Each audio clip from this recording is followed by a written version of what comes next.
श्रीपादराजम शरणम प्रपद्ये. अध्याय 32. नवनाथांचं वर्णन.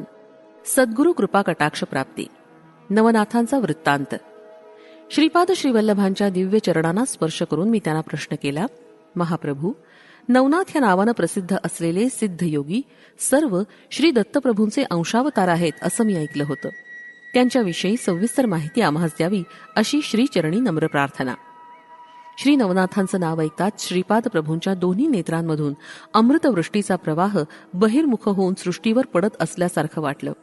त्यांच्या दृष्टीतून प्रेमचैतन्य प्रवाहित होत होतं.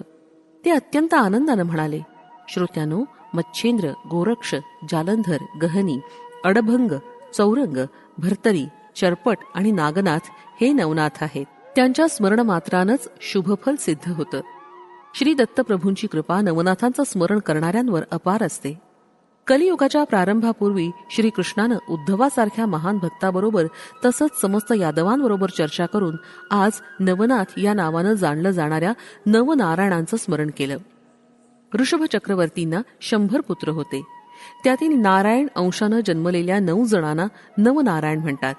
त्यांची नावं कवी, हरी, अंतरिक्ष, प्रबुद्ध, पिप्पलायन, अविर्होत्र, दुर्मिल, चमस, करभाजन अशी होती.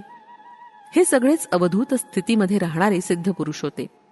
माझ्या आज्ञेप्रमाणे या नवनारायणाने धर्मसंस्थापनार्थ नवनाथ या नामरूपानं पृथ्वीवर पुन्हा अवतार धारण केला. प्रथम पुत्र कवी हा मच्छेंद्रनाथ या नावानं जन्मला. अंतरिक्ष जालंधर नावानं जन्मला. त्यांच्या शिष्य रूपानं प्रबुद्ध कनिफा या नावानं जन्मला. पिप्पलायन चरपटनाथ या नावानं जन्मला. अविर्होत्र हा नागेशनाथ या नावानं जन्मला. द्रुमिल हा भर्तरीनाथ या नावानं जन्मला. चमस रेवणनाथ रूपानं आणि कारभाजन गहनीनाथ या नावानं जन्मला. सृष्टीवर अनेक स्थानी काही कारणास्तव ब्रह्मदेवाचं वीर्य पडलं. त्यातून अनेक ऋषी जन्मास येतील असं व्यास महर्षींनी आपल्या भविष्य पुराणात सांगितलं होतं. उपरिचर नावाचा एक वसू होता. त्यानं एकदा उर्वशीला पाहिलं आणि तो अत्यंत मोहित झाला. त्यावेळी त्याचं वीर्य द्रवून यमुनेच्या पाण्यात पडलं. ते एका मासोळीने गिळलं. ह्या मत्स्यापासून मच्छेंद्रनाथांचा जन्म झाला. कामदेव मन्मथाला शिवानं क्रोधित होऊन आपल्या ललाटाग्नीनं जाळून भस्म केलं. त्या भस्मामध्ये सूक्ष्म रूपानं मन्मथाचा आत्मा होता. बृहद्रथानं जेव्हा यज्ञ केला त्या यज्ञकुंडातून जालंधर नाथांचा आविर्भाव झाला. रेवा नदी म्हणजे सध्याची नर्मदा नदी. या नदीमध्ये पडलेल्या ब्रह्मवीर्यापासून रेवण सिद्धांचा जन्म झाला. एकदा थोडं ब्रह्मवीर्य एका नागाच्या शिरावर पडलं आणि ते भक्ष समजून नागिणीनं खाऊन टाकलं. त्या योगानं ती नागिण गर्भवती झाली. त्याचवेळी जनमेजय राजा सर्व नाग सर्पांना नष्ट करण्यासाठी सर्पयाग करत होता. ब्राह्मणांच्या मंत्रोच्चारांबरोबर शेकडो सर्प नाग यज्ञकुंडात येऊन पडू लागले. या महाभयंकर सर्पयागापासून वाचण्यासाठी तक्षकाच्या मुलीस एका मोठ्या वडाच्या झाडाच्या बुंध्यातील बिळात लपवलं गेलं. त्या गर्भपिंडातून अविर्होत्राचा जन्म होणार असल्यानं त्या अंड्यास त्या बिळात ठेवून तक्षकाची मुलगी स्वस्थानी निघून गेली. यथासमयी त्या अंड्यातून वटसिद्ध नागनाथाचा जन्म झाला. मच्छेंद्रनाथ देशसंचार करत असताना एका स्थळी त्याचा मुक्काम होता. त्यांच्या दर्शनासाठी अनेक लोक येत असत. एका वांझ स्त्रीनं मच्छेंद्रनाथांना नमस्कार केला आणि आपली व्यथा सांगितली. नाथांनी भस्म मंत्रून दिलं, परंतु त्या स्त्रीनं ते अविश्वासानं उकिरड्यावर फेकून दिलं. त्या भस्माच्या अमोघ अशा शक्तिसंपन्नतेनं त्यातून गोरक्षनाथांचा जन्म झाला. पार्वतीच्या विवाहसमयी पौरोहित्य करणारे ब्रह्मदेव तिचं अप्रतिम लावण्य पाहून तिच्यावर मोहित झाले आणि त्यांचा वीर्यस्राव झाला. या कृत्याची त्यांना अत्यंत लाज वाटली आणि त्यांनी ते वीर्य आपल्या मांडीस पुसून टाकलं.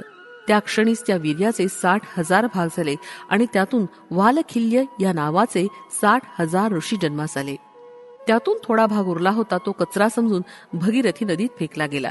तो कचरा नदीतील गवतात अडकून तिथेच राहिला. त्यामध्ये पिप्पलायनाचा आत्मा शिरला आणि चरपटनाथाचा जन्म झाला. कोलिक मुनींनी त्यांच्या पर्णकुटीतून बाहेर जाताना आपलं भिक्षापात्र पर्णकुटीच्या बाहेर ठेवलं. त्याचवेळी सूर्याचं तेज त्या पात्रात पडलं ते महर्षींना कळालं. त्यांनी ते पात्र तिथं सांभाळून ठेवलं. भर्तरी या शब्दाचा अर्थ भिक्षापात्र असा होतो. त्या पात्रातूनच एका नवनाथाचा जन्म झाला. त्यामुळे त्यांचं नाव भर्तरीनाथ असं पडलं. हिमालयातील एका पर्वतावरील घनदाट अरण्यात एक हत्ती झोपला होता.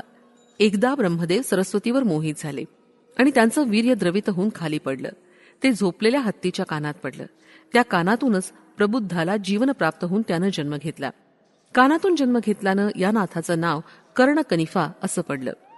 गोरक्षकानं संजीवनी मंत्राचा जप करत मातीमध्ये एक मनुष्याकार आकृती काढली.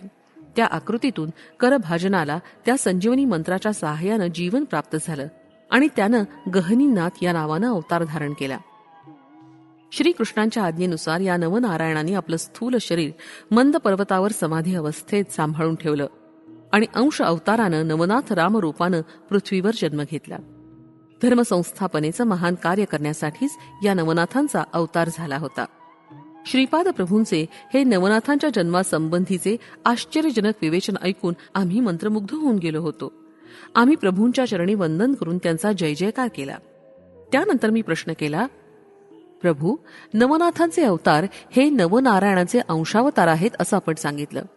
नवनाथ आणि नवनारायण यांच्यामध्ये काही फरक आहे का? आमच्याकडे आपल्या दिव्य प्रेमळ दृष्टीनं पाहत श्रीपाद प्रभूंनी मंद हास्य केलं आणि म्हणाले, श्रोत्यानो, समस्त सृष्टीच्या महासंकल्पाचं स्वरूप मीच आहे. देवी देवतांनी कार्य करण्याचे संकल्प सुद्धा माझ्या महासंकल्पाचे अंश मात्र असतात. त्या अंशमात्र संकल्पांना थोडंफार स्वातंत्र्य असतं. हे स्वातंत्र्य शेतातील झाडाला दोरीनं बांधलेल्या गायीस चरण्यासाठी जेवढं स्वातंत्र्य असतं तसंच आहे. तसंच धर्मसूत्रांना अनुसरून अंशावतारांना स्वेच्छा दिली जाते. संकल्प मात्र मूळ तत्वातूनच येतात.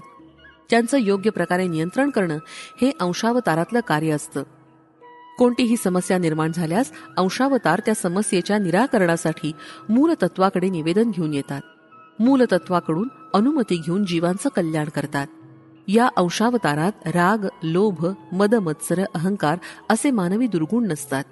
त्यामुळे मूलतत्वाची कार्यसमर्थता अंशावतारात सुद्धा आढळते.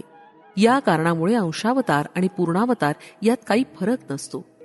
श्रीपाद श्रीवल्लभांचा जय जयकार असो. फलश्रुती, सद्गुरु कृपा कटाक्ष प्राप्तीसाठी